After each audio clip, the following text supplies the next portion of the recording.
Hello guys, বলো কেমন আছো? আশা করি ভালো আছো আর ভালোও থাকবে। আজকে গেছিলাম আমি একটা দরকারে, এখন যাচ্ছি বাড়ি। ট্রেনের টাইম আমার হয়ে গেছে, তো একটু জোর হাঁটছি। অলরেডি ট্রেনের টাইম হয়ে গেছে, পিছন দিক থেকে ট্রেন হয়তো আসছে। ও হয়তো অলরেডি ঢুকে গেছে ট্রেন। চলো আর একটু জোর হাঁটা যাক।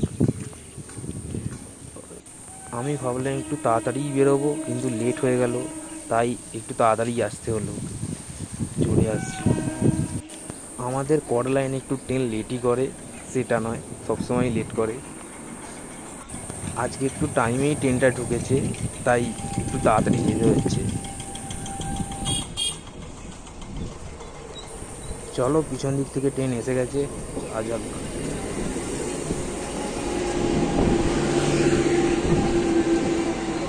চলো এখানে কেমন ট্রেনে ভিড় হয় দেখাবো তোমাদের।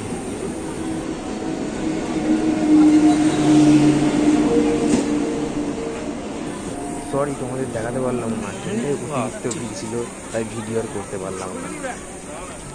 পরে একদিন দেখাবো ভালোভাবে পুরোটা, আমাদের এখানে কতটা ভিড় হয়, ট্রেনে কেমন মনে হয়। ট্রেনটা এতটা ভিড় হওয়ার কারণ, মাঝখানে 1 ঘন্টা ট্রেন ছিল না। চলো আমরা যাই গ্যারেজের দিকে একটু। তোমরা যেন আবার ভাবনি যে আমরা ট্রেন চাপিনি, তোমরা ট্রেন চেপেছো, কিন্তু আমি যেগুলোই যাই, যে ট্রেনগুলোয়, সেগুলো অফিস টাইমের ট্রেনটা, একটু অতিরিক্তই ভিড় হয়, তাই আর কি বললাম। চলো আর কি যাওয়া যাক গ্যারেজের দিকে, দেখি গ্যারেজে আবার কতটা ভিড়।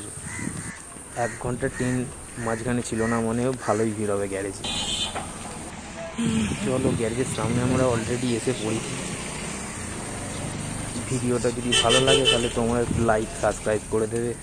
আর চলো, tata, bye bye, good bye, দেখা হবে পরের ভিডিও।